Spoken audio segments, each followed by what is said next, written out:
Selamat siang teman-teman. Kali ini saya akan mereview sebuah jurnal di mana jurnal ini akan membahas tentang energi terbarukan. Sebelum itu, perkenalkan nama saya Maria Gaudensiana Funan dengan NPM 52180004. Baik, langsung saja. Di sini jurnal yang akan saya review adalah Photoelectric Characterization of Dye-Sensitized Solar Cell Using Nature Dye from Papaya Leaf and Flame Tree Flower as Sensitizer. Dengan bahasa Indonesia, karakterisasi fotolistrik sel surya PK pewarna menggunakan pewarna alami dari daun pepaya dan bunga pohon flame sebagai sensitizer. Tujuannya untuk membuat rancangan DSSC, mengkarakterisasi penyusunan, dan menentukan nilai efisiensinya. Sel surya atau sel fotovoltaik merupakan teknologi yang memanfaatkan sumber energi sinar matahari yang dapat mengkonversi energi cahaya dari sinar matahari menjadi energi listrik berdasarkan sensitisasi pewarna dan elektrolit semikonduktor celah pita.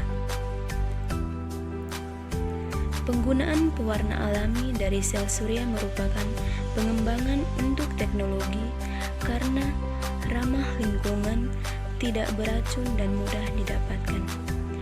Banyak jenis pigmen seperti antosianin, karotenoid, klorofil, dan betalin yang diambil dari berbagai komponen tanaman seperti daun, buah, bunga, kulit, dan akar. Pada penelitian ini, dilakukan karakterisasi menggunakan pewarna alami dari ekstrak antosianin bunga pohon flame, ekstrak klorofil dari daun pepaya dan campurannya yang digunakan sebagai pewarna peka untuk pembuatan DSSC. Antosianin dari pohon flame terdiri dari cyanidin 3O glukosida dan cyanidin 3O rutinosida. Antosianin adalah senyawa alami yang memberi warna pada buah dan tanaman. Pepaya adalah tumbuhan yang cepat dan tumbuh subur di iklim tropis yang kering saat dingin dan basah saat hangat. Daunnya muncul langsung dari bagian atas batang dalam bentuk spiral pada tangkai daun yang hampir horizontal sepanjang 30-105 cm, berlubang, berair dan hijau. Untuk eksperimentalnya, yang pertama, ekstraksi pewarna alami. Bunga pohon api dan daun pepaya masing-masing 10 gram ditimbang secara terpisah pada timbangan elektronik, kemudian dihancurkan dengan lesung dan alu, lalu dicampur dengan etanol 50 cm pangkat 3 dalam 99% absolut pada suhu kamar di sebuah ruangan gelap. Kemudian didapatkan ampas padat, lalu ampas padatnya disaring dengan kertas saring untuk mendapatkan larutan pewarna yang murni dan alami.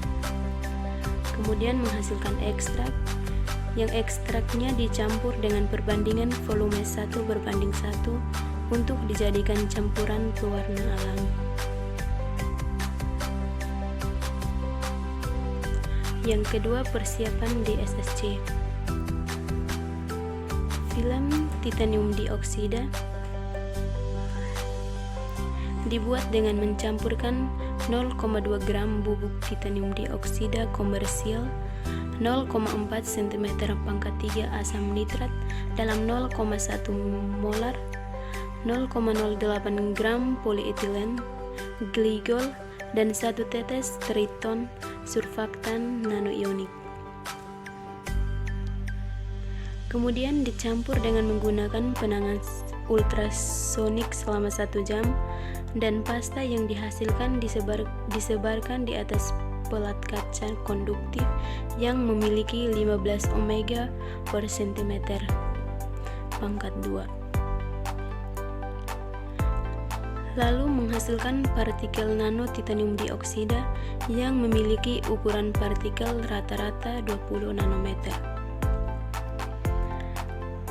Untuk pasta titanium dioksida diendapkan pada kaca konduktif dengan menghapus cairan dari permukaan dan dilakukan prosedur sablon untuk mendapatkan film titanium dioksida dengan ketebalan 18 μm. Kemudian disinter pada suhu 450 derajat Celcius selama 1 jam untuk meningkatkan kekompakan film tipis. Lalu dikonsolidasikan melalui perlakuan panas untuk meningkatkan rongga internal dan kinerja penyerapannya. Kemudian direndam selama 24 jam dalam pewarna alami yang disiapkan. Digunakan alkohol anhidrat untuk memindahkan pewarna alami yang belum teradsorpsi pada permukaan nanopartikel titanium dioksida.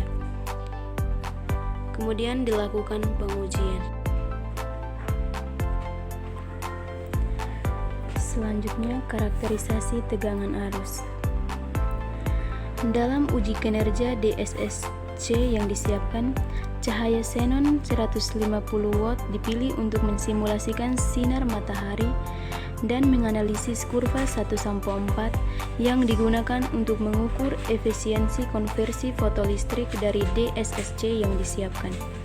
Hasil yang diukur diplot dalam kurva 1-4 dari data tegangan sirkuit terbuka VOC, rapat arus hubung singkat, faktor pengisian, dan efisiensi konversi theta persen. Baik, kita masuk untuk hasil dan pembahasannya. Pada gambar kedua ini menunjukkan citra SEM nanopartikel titanium dioksida yang dibuat dengan prosedur sablon. Spektrum absorpsi memberikan informasi tentang transisi absorpsi antara keadaan dasar satu warna dan keadaan tereksitasi dan rentang energi matahari yang diserap oleh satu warna.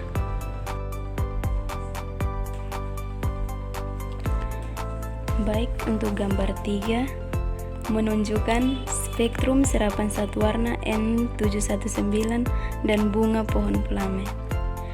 Untuk gambar 4 menunjukkan spektrum serapan satu warna N719 dari daun pepaya. Dari kedua gambar ini menunjukkan spektrum serapan ekstrak bunga pohon flame dan pewarna daun pepaya masing-masing dibandingkan dengan pewarna N719. Kisaran absorpsi satu warna N719 adalah dari 400 sampai 600 nanometer dengan puncak serapan pada 475 nanometer. Ekstrak satu warna bunga pohon flame memiliki daya serap pada rentang frekuensi 350 sampai 500 nanometer dengan puncak serapan pada 415 nanometer. Ekstrak satu warna klorofil daun pepaya memiliki puncak serapan pada pigmen klorofil karakteristik 430 nanometer dan rentang serapan 350 sampai 550 nanometer. Klorofil paling kuat menyerap di daerah biru dan merah dari spektrum serapan. Baik, untuk gambar 5. Gambar 5 menunjukkan spektrum serapan satu warna campuran dari bunga pohon flame dan daun pepaya dengan kisaran daya serap 350 sampai 500 nanometer, sedangkan puncak serapan pada 430 nanometer. Hal ini menunjukkan bahwa puncak serapan dari pewarna campuran dan pewarna daun pepaya sama, yang dapat disebabkan karena memiliki warna atau komposisi yang sama, karena pewarna yang berbeda menunjukkan panjang gelombang serapan yang berbeda karena perbedaan komposisinya. Optimalisasi pewarna sensitasi, larutan elektrolit dan oksida logam akan meningkatkan kinerja sel surya.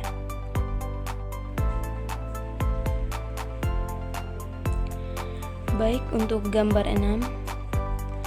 Gambar 6 menunjukkan karakteristik GV dari DSSC yang dibuat dengan menggunakan ekstrak bunga pohon flame ekstrak daun pepaya, dan koktail sebagai pewarna alami, sedangkan ruthenium N719 dikarakterisasi sebagai standar.